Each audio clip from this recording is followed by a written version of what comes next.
안녕하세요. 이승원입니다. 한 발 더 들어가는 뉴스인사 프라임 지금 바로 시작합니다. 오늘 여러분들 좋아하시는 서초의 봄 시간 이용우 더불어민주당 의원님 옆에 나와 계십니다. 어서 오세요. 안녕하세요. 네. 오늘 제가 의원님만 기다리고 있었는데 최근에 노동 이슈가 네. 물론 이제 대통령도 산업재해나 등등 계속 얘기를 했지만 노동 이슈가 계속 터지는 것 같아요. 네. 네. 그리고 또 의원님은 워낙 오랫동안 이 문제에 천착하셨던 분이어가지고 오늘 여러 가지 좀 질문을 드릴 텐데 일단 제가 다시 기사 읽다 보니까 깜빡했었는데 의원님이 직장갑질 119 창립 멤버셨더라고요. 그죠? 맞죠? 네. 여러 사람들과 함께 한 건데 제가 그 당시 어떤 제가 라디오를 진행하고 있었는데 창립했을 당시에 어떤 다른 여자 변호사분과 인터뷰를 했던 기억이 어렴풋이 있습니다. 네.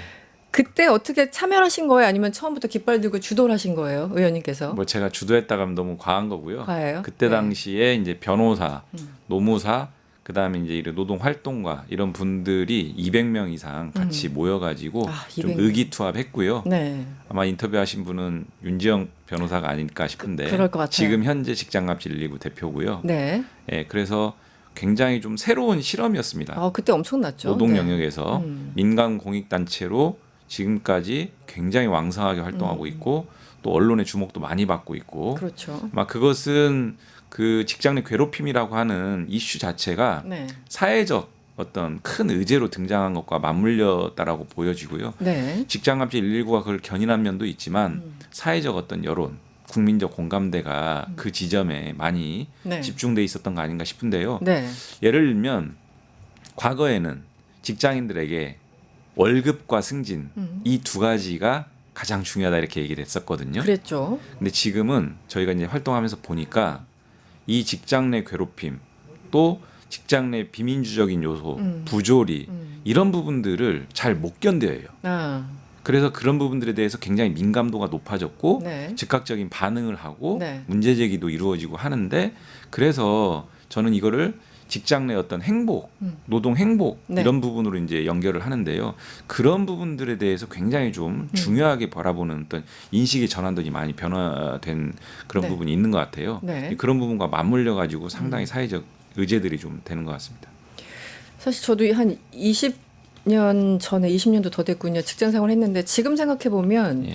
그때 제가 일상적으로 겪었던 일들이 지금 와서 다 정말 엄청난 문제가 네. 되는 건데 예. 그 사회적인 분위기나 이제 시대라는 게 있잖아요. 예. 그래서 그냥 참고 넘어가고 무마하고 넘어가고 그런데 예. 결국은 다 그게 인권 문제더라고요. 네. 뭐 민주주의라는 거창한 제도까지는 아니더라도 다 네. 인권 문제인데 그래서 민감도가 올라가니까 어쨌든 그것도 참다 신고하시는 분들이 이렇게 많아진 건데 예. 최근에도 이게 줄어들지 않고 예. 사회적인 압력이 있음에도 불구하고 오히려 더 늘어나는 추세입니까? 더 어떻습니까? 늘어나고 있죠. 네. 최근 3년만 보면은 4만 건이 넘고요. 3만 건. 4만 건이 4만 넘고요. 건. 신고된 것만 4만 건이 넘고 네. 매년 증가 추세입니다. 그래서 이 증가 추세가 조금 더 속도가 더 나고 있는 상황이고요. 네. 그래서 어쨌든 문제의 심각성이 있어 보여지는데 네. 아마도 신고하지 않는 여전히 그렇죠. 숨죽이고 있는 왜냐하면은 사실 직장 내 괴롭힘이라든지 직장 내 성희롱이라든지 직장 내에서 벌어지는 일들은 굉장히 좀 은밀하게 그렇죠. 또 지속성 이런 부분들이 있고 직장 문제하고도 관련돼 있기 때문에 사실 네. 그거를 드러내놓고 문제 제기한다는 게 네. 용기가 필요한 부분이긴 하거든요. 네. 또 다른 불이익은 없을까라고 하는 것들에 대한 걱정도 많고 네. 그래서 아마 저는 신고된 건보다 신고되지 않은 직장 내 괴롭힘이 훨씬 더 많을 수 있다 그럴 이렇게 것 좀 같아요. 보고 있습니다. 네. 이게 또 먹고 사는 일이기 때문에 직장을 마음껏 옮길 수 있는 것도 예. 아니잖아요. 예. 그러니까 굉장히 그 고충 속에서 참고 계신 분들, 신고조차 못 하시는 분들이 여전히 많을 것이다. 훨씬 더 많을 것이다. 예. 생각이 듭니다. 지금 보니까 이 신고 건수도 늘어나고 있고 피해자들도 여전히 많은데 문제는 이 가해자가 사용자인 경우도 네. 한 26% 정도 되는 것 같습니다. 예. 그러니까 4명 중 1명 정도가 예. 가해자가 사용자야. 네. 그런데 여기서 사용자는 소위 사장님만 말합니까? 아니면 부장님도 얘기합니까? 그 부장까지는 이제 사용자로 대체적으로는 사용자로 이제 취급이 안 되고요. 네. 이제 사용자를 하면은 소위 말하는 사업주. 사업주. 예, 사업주는 이제 법인 사업 같은 경우는 법인 네. 그 자체고 네. 개인 사업 같은 경우는 그 대표자가 되겠죠. 그다음에 사업주, 그다음에 대표이사 등의 어떤 임원진 정도가 되어야 네. 이제 사용자로 취급이 되고요. 그 사용자의 범위에 괴롭힘과 관련해서는 조금 더 확장해서 친족 관계에 있는 사람 있잖아요. 아, 그런 경우도 있죠. 예, 네. 소위 말하는 뭐 가족회사라든지 네, 네. 가족회사가 아니더라도 친족들이 들어와서 이제 경영을 하거나 네. 업무를 수행하는 경우들이 있거든요. 네. 그런 부분까지를 좀 포함해서 괴롭힘 영역에서는 사용자로 좀 보고 있는 상황입니다. 그렇죠. 뭐 네. 예를 들어 감사가 부인인 경우도 있고 네. 여러 가지 네. 관계들이 많으니까 아주 그런 경우들이 실질적으로. 또 사회적으로 많이 문제가 되고 있어요. 그렇습니다. 네. 네. 딱히 뭐 직함이 높은 건 아닌데 가족이야. 그래서 네. 막 갑질해. 예, 참 애매한 경우 예. 그런 경우까지 실제로 좀 파악해야 된다는 뜻이죠. 예, 네. 맞습니다. 이제 그래서 사용자 괴롭힘이 왜 문제가 되냐면은 가장 정점에 있는 네. 직장 내에서의 가장 그 정점에 있는 우월적 지위에 있는 사람들이거든요. 그렇죠. 그러다 보니까 괴롭힘의 정도가 굉장히 강합니다. 그리고 빈도도 많고요. 그렇겠죠. 이제 네. 그런데 또 반대로 그런 부분들에 대한 제어나 문제 제기가 쉽지 않기 때문에 은폐되거나 네. 지속될 가능성이 또 높아요. 네. 그러면 결국 피해가 굉장히 강한 방식으로 이제 표출이 되거든요. 그러네요. 그러니까 우리가 사용자 괴롭힘을 굉장히 심각하게 보는 거고요. 네. 그런데 이 사용자 괴롭힘이 현실적으로 법제도적으로 좀 이렇게 사각지대가 있는 게 있어요. 어떤 거죠? 그러니까 예를 들면 사용자가 괴롭힘을 했는데 그것을 어렵게 용기를 내서 문제 제기를 했어요. 근데 그게 어디로 가느냐? 결국 사용자한테 또 가요. 아, 스스로가 네. 그 가해 행위를 소위 셀프 조사. 아, 셀프 조사. 네, 그렇죠. 그렇잖아요. 네네. 지금 현재 근로기준법의 규정이 괴롭힘이 발생을 해서 네. 인지를 했거나 신고가 들어오면 사용자는 그거에 대해서 조사할 법적 의무가 있어요. 네. 그런데 그 괴롭힘의 가해자가 사용자여도 네. 그 사용자에게 그걸 조사할 또 의무가 여전히 있어요. 네. 그러다 보니까 네. 현실적으로 직장 내 괴롭힘에서 가해 주체가 사용자인 경우에도 사용자가 조사하는데 네. 두 가지 문제가 있죠. 객관적으로 공정하고 조사가 될 거냐? 거의 불가능하죠. 거의 불가능하죠. 두 번째, 그 과정에서 2차 가해가 이루어지기 쉽사입니다. 아, 그러네요. 네. 네. 주변 입막음도 할 수도 네. 있을 것 같고. 그런 장치 때문에 네. 또 이게 신고가 잘 안 돼요. 아. 왜? 어차피 내가 신고해봐야 그 사람이 또 조사할 텐데 그러네요. 그 앞에 가서 내가 조사를 받아야 되나? 조사가 제대로 될 건가? 네. 그래서 지금 노동부에서 어떻게 하냐면 이 사용자 괴롭힘에 대해서는 네. 적어도 노동부에 진정을 하면 아, 노동부가 그거를 조사를 하긴 해요. 네. 근데 구조가 어떻게 돼 있냐? 네. 1차적 조사는 회사한테 일단 맡깁니다. 여전히요. 예. 아, 네. 저도 이제 그런 사건들을 해봤는데 변호사 시절에 실제로 진정을 하면 1차적 조사는 다시 회사한테 사실관계 파악을 해서 좀 보내라 이렇게 이제 하고 그걸 받아서 이후 절차를 진행을 합니다. 아, 그 노동청이요. 네. 그러다 보니까 그거가 잘될 왜 것 이런 같은데. 절차도 지연될 뿐만 아니라 이런 또 다른 어떤 고통을 또 가하는 절차를 굳이 해야 되나 싶은 거죠. 그래서 제가 이런 부분들과 관련해서는 네. 노동부가 1차적 조사기관으로서 네. 역할을 해라. 그래서 셀프조사 방지법, 근로기준법 개정안을 제가 발의했죠. 그게 근데 1월에 하셨더라고요, 발의를. 예, 지금 오늘 벌써 10월이에요, 의원님. 맞습니다. 이 법안은 어디가 있어요, 지금? 지금 환노위에 계류 중이고요. 고아예요, 고아? 아니, 네. 왜 아직도 환노에 안타깝습니다. 계류 중입니까? 이거 너무 뻔하고 당연하고 쉬운 예. 건데, 직관적인 건데, 이걸 왜 맞습니다. 통과 안 됐어요? 일단은 뭐 변명을 하자면 네. 그 계엄과 내란으로 상반기는 이렇게 뭐 대선 국면 거치면서 이제 흘러갔고요. 네. 지금 이제 본격적으로 좀 법안 논의를 할 정기국회가 왔는데요. 국정감사 지나면 네. 본격적으로 좀 적극적으로 논의할 수 있도록 하겠습니다. 의원들 같이 뭐 공동발의 공동발의 했죠. 많이 하셨을 텐데 예, 그 의원님한테 오늘 문자 좀 다시 한번 돌리셔야 될 것 같은데요. 네, 1월에 냈는데 저는 숫자 잘못 본 줄 알았어요. 와, 네. 지금 10월 이제 네. 어쨌든 9개월 정도 지났는데 이게 여기에 대해서 방해하거나 반대하는 의원들이 혹시라도 있나요? 있을까요? 지금 뭐 본격적으로 논의는 안 했는데 아직은? 아직 뭐 그런 것들은 입장이 뭐 감지되고 있지는. 확인된 건 없고요. 예. 네. 구체적으로 가볼게요. 이거 그 국정감사 네. 의원님 보도 자료까지 네, 잘 보이나요? 네. 내셨는데 네. 제일 첫 줄에 한국지방세 연구원이라는 그 공공기관의 이름이 눈에 띄입니다. 네. 여기에서 굉장히 심각한 일들이 발생하고 있는데 대략 좀 설명을 해주시면 어떨까요? 한국지방세연구원은 그 지방자치단체 전국의 지방자치단체 전체와 행안부가 네. 공동으로 출자해서 만들어진 말하자면 기관이고요. 네. 말하자면 공적 기관이에요. 네. 네. 예, 그래서 지방세와 관련된 여러 가지 연구를 하는 연구기관이기도 하죠. 공적 연구기관인데 네. 이 기관이 정원이 한 88명 정도 되고 88명. 현원이 한 78명 정도 됩니다. 어떻게 보면 좀 소규모 기관이에요. 네. 이 소규모 기관에서 최근 3년 동안 작년부터 올해까지 네. 22건의 괴롭힘 신고가 있었는데요. 2년 동안 22건이요? 예. 뭐 와. 전대미문에 특히 공적 연구기관이라는 거를 놓고 보자면은 네. 있을 수 없는 충격적인 일입니다. 너무 심한데요, 예. 그거는? 근데 그 내용을 들여다보면 네. 최근 지난달 10일에 한 분이 돌아가셨어요. 아, 기사 봤어요. 그 괴롭힘을 네네네. 견디지 못하고 20대거든요. 30도 채 굉장히 되지 않은. 29 예. 네, 젊으신 분이더라고요. 예. 네. 근데 괴롭힘을 견디다 못해서 결국 생을 마감을 했어요.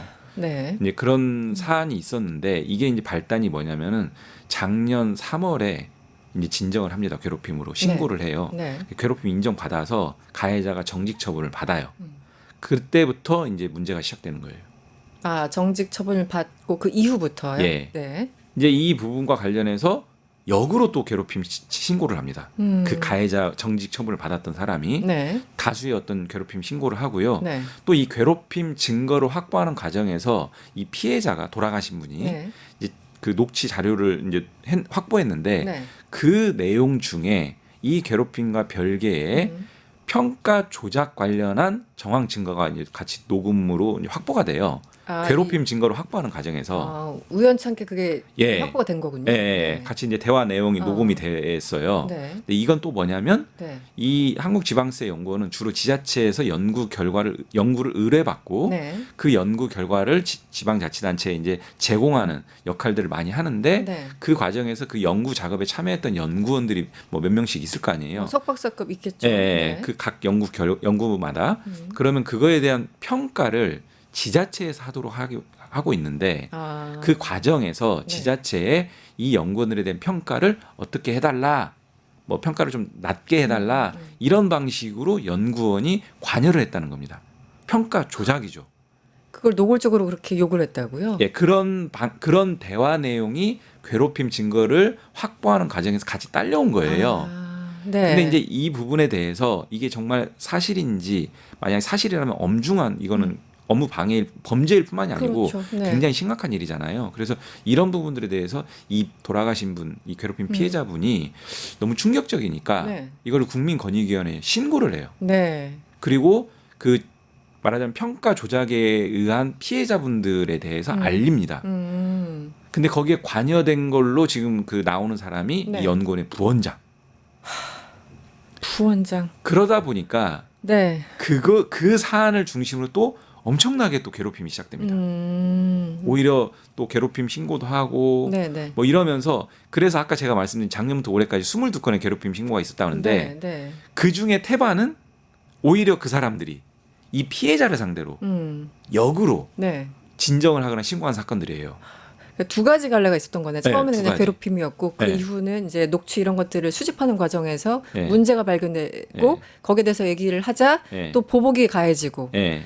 여기 너무 악질적인데요. 연구 평가 조작 의혹 사건이 네. 또 하나의 축으로 등장을 했고 네. 그거를 둘러싸고 이 그 공익 신고를 한 거거든요. 말하자면 네. 이 피해자에게 또 집중되고 괴롭힘 신고가 이러면서 저는 그 신고나 진정 가해자들로 이제 지금 얘기되고 있는 네. 그 사람들이 한 것 괴롭힘 신고나 진정 또한 또 괴롭힘이다라고 네. 네. 보여지는데 결국 네. 이런 괴롭힘이 누적된 결과물로 음. 이분이 견디다 못해 돌아가신 거예요. 유족들이 기자회견도 네. 하고 정말 젊으신 분이잖아요. 오죽했으면 네. 그런 선택까지 하셨는지 모르겠는데 네. 너무 안타깝죠. 그런데 지금 어떻게 이제 두 가지 아까 얘기했던 네. 괴롭힘 그리고 분명하게 점수 조작 의혹이 있는 거지 않습니까? 네. 여기 수사가 어떻게 잘 되고 있어요? 국민권익위원회에서 네. 이 피해자의 진정을 신고를 받아가지고 조사를 해서 어느 정도 뭐 이게 그 인정되는 여지가 있으니까 네. 경찰에게 수사 의뢰를 합니다. 아, 경찰에요. 아, 네. 이런 부분들에 대해서는 좀 수사가 필요하다라고 네. 해서 업무방해죄로 지금 경찰이 입건해가지고 수사가 진행 중이고요. 네. 아마 조만간에 결론을 내서 그 검찰로 보내지 않을까 이렇게 좀 예상을 하고 있는 상황인데 네. 지방세 연구원에서 네. 국민권익위원회가 어느 정도의 어떤 내용이 만약에 뭐 별게 없었다라고 하면은 네. 수사 의뢰도 안 하겠죠. 그렇죠. 이런 부분들까지 벌어졌다라고 하는 것 자체가 굉장히 심각한 거고요.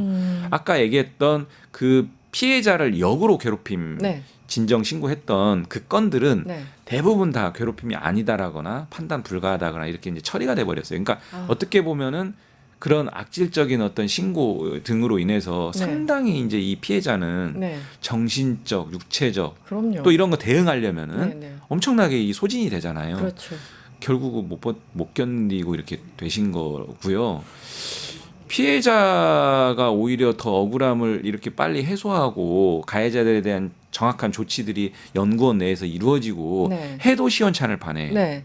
그 가해자라고 지목된 사람들이 네. 이렇게 역으로 공격하고 결국은 피해자가 이렇게 끔찍한 일까지 벌어지는 이런 일들이 일반 민간 사업장도 아니고 공적 공공기관에서. 연구기관에서 네.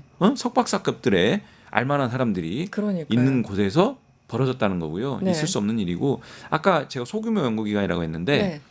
최근 3년 동안 신규 채용한 인원들이 정확하게 86명? 86명이고 네. 그중에 47명이 퇴직을 해요. 33명이라 47명? 예. 네네. 86명 중에 네. 퇴직한 인원이 47명이고 퇴직. 그중에 의원 면직자 그러니까 아. 자발적 퇴사자가 33명입니다. 약 40%죠. 그러니까 저는 정말 과연 이 심각한- 자발적 퇴사자가 뭐 여러 가지 개인적 네. 사정도 있을 수 있지만 네. 이런 연구원의 일련의 어떤 과정과 분위기가 네. 저는 이 결과로 나온 거 아니냐 이런 생각이 들고 이거는 정말 대한민국의 어느 사업장에서도 공공기관, 민간기관 다 모든 민간 회사 다 포함해서 네. 제가 진짜 단연간 이런 상황들을 그럼요. 봤지만은 네네. 거의 유일무이합니다. 전대미문의 사안입니다. 이거. 그렇게 오랫동안 지금 의원님이 노동 네. 관련해 가지고 뭐 변호도 하시고 여러 가지 활동도 하셨는데 예, 정말 그 악질 중에 악질이라고 예, 지금 손꼽을 만큼 충격적인 사건들인데 예. 와 어떻게 자발적 퇴사율이 40%입니까? 이거는 좀 이해가 안 가고요. 네. 어쨌든 행안부가 출자한 법정 연구 단체입니다. 예, 그래서 이번에 국정감사 때 좀 네. 제대로 털어야 될 것 같은데요. 여기는 도저히 예. 그냥 지나칠 수 없는 거고 저는 이 보도 자료를 보자마자 예. 아 과연 여기뿐일까라는 생각이 또 드는 거예요. 그쵸. 다른 공공 연구기관이라는 굉장히 좀 그럴듯한 이름 속에서 예. 그 안에서 일하시는 분들이 목소리도 못 내고 이런 신고조차 못하고 또 이 순간도 묵묵하게 일을 해야만 맞습니다. 하는 상황이 아닌가. 그래서 전반적으로 좀 조사를 해야 되지 않을까 하는 생각도 듭니다. 네. 이번 기회에. 예, 네. 저희가 이번에 이제 국정감사 앞두고 공공기관에서 벌어지고 있는 괴롭힘 실태들도 좀 조명하고 있고요. 네, 네, 필요해요. 국정감사에서 괴롭힘 사안을 종합적으로 좀 다루려고 합니다. 네, 알겠습니다. 그리고 심지어 하나만 말씀드리면 네, 네. 이 돌아가신 분이요. 아까 네. 말씀드린 것처럼 29이잖아요. 네. 그리고요 입사한 지가 얼마 안 돼요. 아 얼마 안 됐는데. 예, 입사한 지가 얼마 안 되는데 이분 입사가 23년이거든요. 네, 네. 23년이고 그리고 작년에 그를 신고를 했어요. 네. 했더니 가해자는 정치처분 나왔는데 그 일들이 벌어졌잖아요. 그러니까 나이도 어리고 입사 사회 초년생이고 입사한 지 얼마 안 되고 막내네요, 막내. 가장 열악한 지위에 있는 그런 노동자들 직장인들에게 이런 괴롭힘 피해가 집중되고 있다는 거거든요. 그리고 그 피해의 정도는 이렇게 굉장히 열악한 지위에 있기 때문에 피해의 정도는 굉장히 강도 높은 방식으로 표출이 되고 있고 네. 그래서 이런 부분들에 대해서는 좀 뭐랄까 신속하고 네. 구체적이고 네네. 엄중하게 이런 조치들이 안 이루어지면 네. 이런 일들이 계속 재발할 수 있거든요. 네. 굉장한 어떻게 보면 사회적 신호로 받아들여야 돼요. 이거는. 그렇습니다. 네. 가혹하다라는 말이 나올 정도로 처벌이 네. 전 필요해 보입니다. 죄가 있다면. 네. 또 하나 있죠. 사실은 직장 갑질 뭐 여러 가지 약간 대명사처럼 돼버렸는데 그런 느낌이 분명히 있습니다. 쿠팡입니다. 예. 뭐 최근에 이제 국회에서도 여러 가지 얘기가 나왔었고 뭐 간단하게 얘기하면 퇴직금 체불 사건을 수사하다가 담당 검사는 이것을 기소해야 되는데 문제가 있다고 얘기했고 네. 그 전에 노동청에서도 그렇게 권고를 했는데 그렇죠. 결국에는 이제 위에 있는 부장들이 위에 있는 검사들이 이거 막았다라는 거잖아요. 쉽게 네. 말하면. 네. 전 이제 오마이뉴스가 여기에 대해서 굉장히 그 열심히 쓰고 있더라고요. 네. 취재를 많이 했고 또 국회에서도 얘기했고 또 마침 오늘 의원님 오신다니까 이거 노동 문제니까 한마디로 네.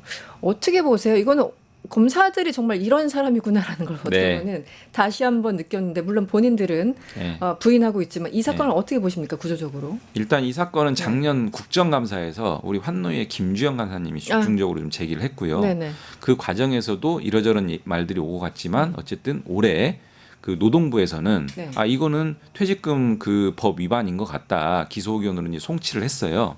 송치를 했는데 검찰에서 이제 문제가 생긴 거죠. 그렇죠. 검찰에서 이 지금 진정을 한, 그러니까 자기 상관 차장 검사랑 당시에 부천 지청장 검사장이죠. 네. 이 두 명을 그리고 두 명 포함해서 이제 노동부 그 공무원도 이제 같이 포함해서 했는데 네. 진정을 감찰 및 수사 의뢰를 한 거예요. 대검에다가 그 부하 밑에 네. 있는 검사가 부장 검사가 위에 있는 검사들을 네. 수사 의뢰를 한 네. 정말 초유의 사태 아니에요? 초유의 사안이고요. 내부적으로 이런 일들이 검찰 내부적으로 벌어진다는 걸 사실 뭐 상상하기 어려운데 그렇죠. 얼마만큼 이 부장검사 입장에서는 답답했으면 네, 이렇게까지 하나 싶을 정도인데 네. 심지어 범죄니까 수사해달라는 겁니다. 그렇죠. 직권남용죄, 허위공문서 작성죄, 그 허위공문서 작성된 허위공문서를 행사한 죄, 네. 뭐 이런 걸로 수사해달라는 거고 내부 부조리에 대해서는 감찰해달라는 건데요. 네. 그러니까 뭐냐면은 쿠팡이 조금 배경 설명을 네, 드리면은 쿠팡이요 정규직보다 일용직이 엄청나게 많습니다. 지금 알려진 것은 일용직이 10만 명이 넘는다라고 알려져 있어요. 네. 그거는 쿠팡 물류센터, 소위 CFS라는 회사가 있거든요. 네. 그 물류센터고요. 네. CLS라는 택배 회사는 또 별개입니다. 아. 지금 이 사안은 CFS, 쿠팡 풀필먼트 서비스라고 하는 네. 그 쿠팡의 하나의 자회사죠. 네. 여기서 벌어진 일인데 여기에 정규직이 한 15,000명 정도 작년 기준. 네. 근데 일용직은 10만 명이 넘는 걸로 지금 작년 기준으로 이제 알려지고 있는데 그것조차도 신기하지 않아요?